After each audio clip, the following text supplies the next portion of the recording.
کلمه الف چی معنی دارد؟ و اگر گویی که جنس خدا زن یا مرد است یا دست و پا دارد یا ندارد، این شرک است نزد خداوند. برادران عزیز، کلمه الف چی معنی دارد؟ انا این خیلی معلوم آمده است. مثلا ما 30 حرف داریم در الف ب ت س جیم میگیم. همون الف قطعی حمزه انا 30 حساب میخورد، لیکن اگر هر حرفی ا حساب کنیم 29 تا میشه، 29 حرفه. الف چی معنی دارد؟ اویی که در قرآن اومد الف لام میم، اکو اونها را برادرای عزیز انا سیرهای قرآن میگن یا را از حروف مقطوعه میگن، با بگیم یعنی سکرت های قرآن میگن.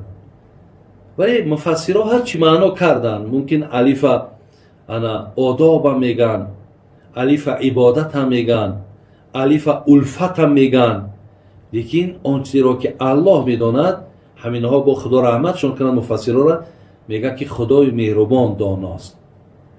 برای همین ما هم نمیدانیم الف چی معنی دارد، ب چی معنی دارد.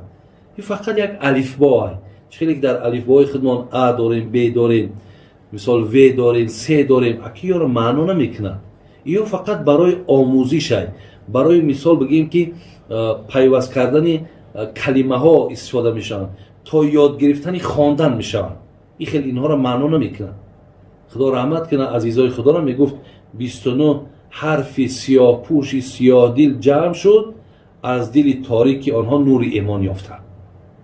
حکم 29 حرف الفبای عربی را با نظم در آوردن. 29 حرف سیاه پوشی سیاه دل جمع شد، از دل تاریکی آنها نور ایمان یافتند.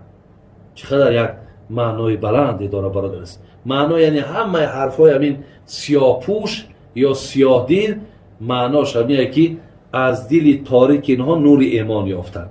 یعنی خواندن این، تعلیم گرفتن این برای تو اخیر چی میارد؟ همون به ایمان و به نور ایمان و به همین راه نیک ترا برده میرساند.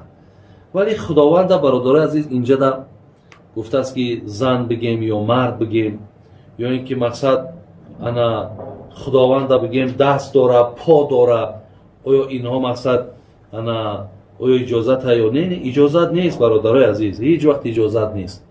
خداوند به هیچ چیز نسبت دادن اجازت نیست.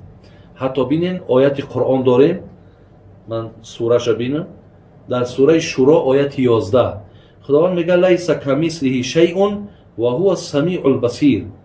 الله بزرگ و توانا به هیچ چیز مانند نیست. ببین مانند خداوند یگان مخلوقش مانند خودش نیست و او الله شنوا و بیناست. یعنی خداوند در قرآن واژه کلمه ید آمده است، یعنی دست آمده، دست خدا، ساق خدا، بین روی خدا، وجه آمدگی، ساق آمدگی، ید آمدگی، بینین همینا آمدگی هم. ولی مثال سمیع آمدگی، بصیر آمدگی، شنونده است، بینا هست. لیکن برادر عزیز نمیستی این شنیدن ما با گوش، نمیستی با چشم دیدن ما، بین اینها را نمیشود. همانا یعنی اینا صفتی هست میگه از برای الله جل جلاله، لیکن آن هرگز به معنای عضو و اندام نبوده، بلکه با معنایی است که شایسته به ذات اقدس اوست. یعنی هیچگاه ما برادرای عزیز و گرامی نمیتونیم که دست مثال وقتی میگیم اشاره کنیم به دستای خودمان، یا روی میگیم اشاره کنیم با روی خودمان. نه، یعنی همه اینها میگه چی است؟ اینها میگه شایسته به ذات اقدس اوست. هیچ کس برادر عزیز از این آگاهی نداره.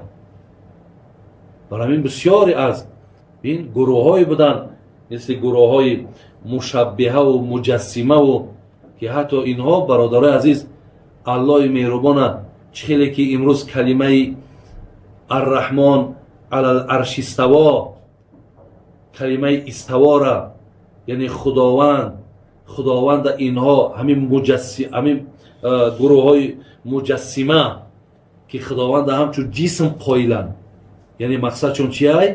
خداوند در عرش نشستگی های. یا را گروه های مجسمه میگن.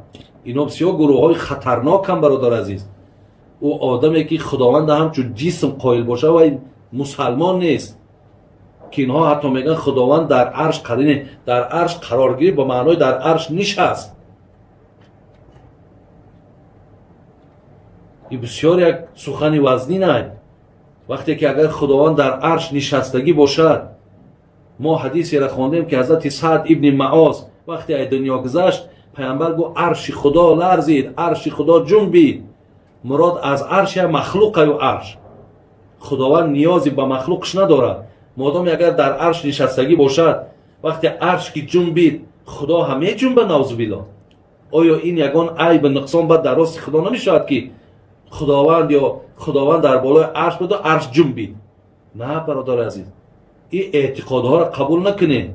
ولی من انشاءالله خدا در کجاست برای شما علما اثبات میکنم. آیت هایی که در این باب آمده است چی معنا دارند، حدیث هایی که در این باب آمده است چی معنا دارند. هیچگاه این را قبول ما نداریم که خداوند در عرش قرار گرفت یا نشست. یعنی نشستن در عرش یگان مذهب، نه حنفی، نه مالکی، نه شافعی، نه حنبلی، هیچ کدام اینها قرار گرفتن خداوند در عرش قبول ندارند. انامیا را گروه های مجسمه میگن. با مشبهه داره. مشبههش برادر عزیز، حتی اینهاش با بدبختیشون در این است که خداوند به پیرمرد یا خداوند به یک جوان نسبت میتن. گروه های جهمیه داریم، معطله داریم که اینها با تماما خدا نمیشنوه، خدا نمیبینه، خدا مقصد دست نداره. چی عقیده های باطل های هستند. برای از اینها بسیار احتیاط کنین. فقط این قدر دانیم برادر عزیز و گرامی که الله ما بزرگ است، خدای ما بالاست، خدای ما برتر است، برتر از عرش است. و همچنان در مسئله آن یدی که میاد، دست میاد، روی میاد، ببینید اینها را ما برادرای عزیز همون خدای مهربان لیس کمثله شیء نیست، هم مانند ندارد الله مهربان. هیچ مخلوقش با او مانند نیست. در دست گفتن، در روی گفتن مقصد ما عضو و اندام نباشد. این شایسته به ذات اقدس الهی است. تمام. از این برادرای عزیز دیگر ما و شما باید فراتر و بالاتر و دیگر نریم که تا از همین رویه های مجسمه و مشبهه و جهمیه و معطله و از همین گروه ها با ما و شما به حساب نرویم. خدای مهربان ایماناتون کامل کند، خاتماتون بخیر کند و الله مهربان دعا کنیم که این سوال هایی را که برادرای ما، خواهرای ما ارسال میکنند که سببی با دانستن هزارها آدم دیگه می شود، خدای مهربان عمر دراز ایمان کامل تانتیه. اهدنا الصراط المستقیم صراط الذین انعمت علیهم غیر المغضوب علیهم ولا الضالین. آمین یا رب العالمین.